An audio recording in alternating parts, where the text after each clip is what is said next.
क्या तुम्हें पता है, इस धरती के हर कोने में एक कहानी बसती है। एक कहानी जो सिर्फ भारत की नहीं बल्कि पूरे मानव संस्कृति की शुरुआत का एक गहरा राज है। आज मैं तुम्हें ले चलता हूँ उस जमाने में जब दुनिया इतनी एडवांस नहीं थी, पर सोच, ध्यान और ज्ञान की रोशनी चारों तरफ फैल चुकी थी। ये कहानी है वैदिक सिविलाइजेशन की, जो एक ऐसी विरासत छोड़ गई जो हमेशा के लिए अमर है। ये कहानी शुरू होती है लगभग 1500 बीसी के आसपास से। भारतीय इतिहास के इस युग को हम वैदिक एज कहते हैं। इस समय आर्यंस, जो संस्कृत में आर्य कहलाते हैं, यानी नोबल लोग, इंडिया के नॉर्थ वेस्ट रीजन में आकर बस गए थे।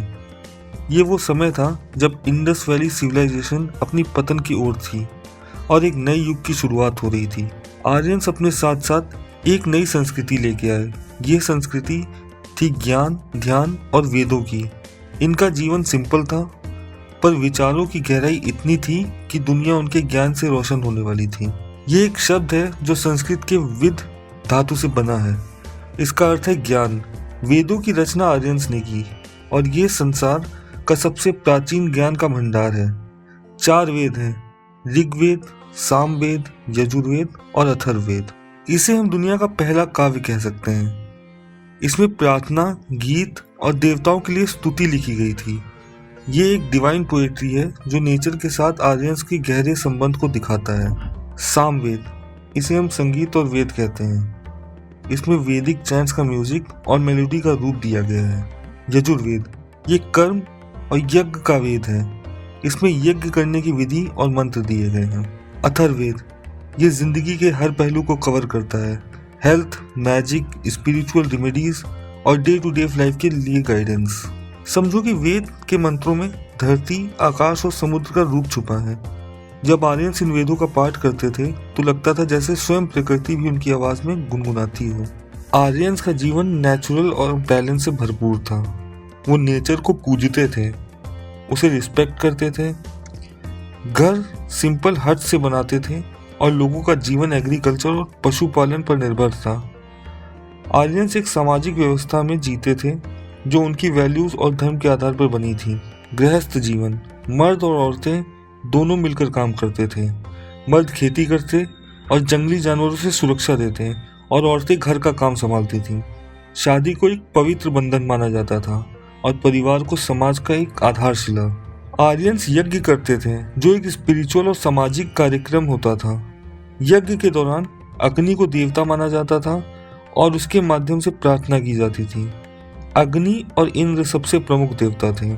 आर्यंस ने एक सामाजिक व्यवस्था बनाई थी जो उनके जीवन और कार्यों को ऑर्गेनाइज करने के लिए थी।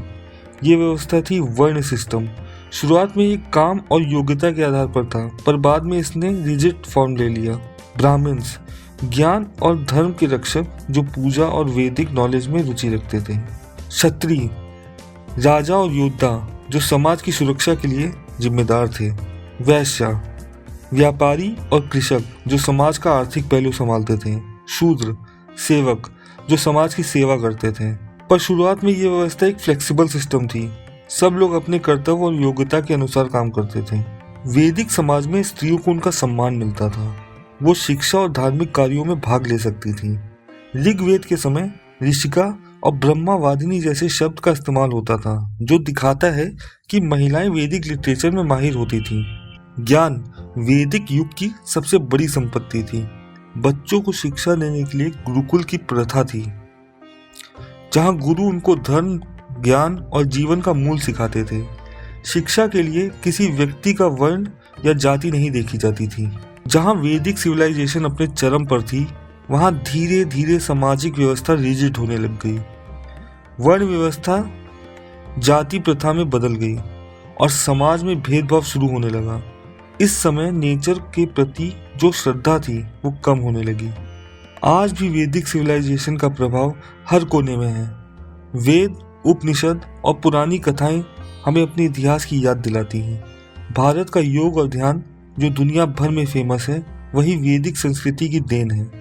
ये थी वैदिक सिविलाइजेशन की कहानी, एक सफर जो कभी खत्म नहीं होता, क्योंकि वैदिक ज्ञान हमेशा हमारे साथ है, हमें रोशनी दिखाने के लिए, हमें अपना मूल याद दिलाने के लिए।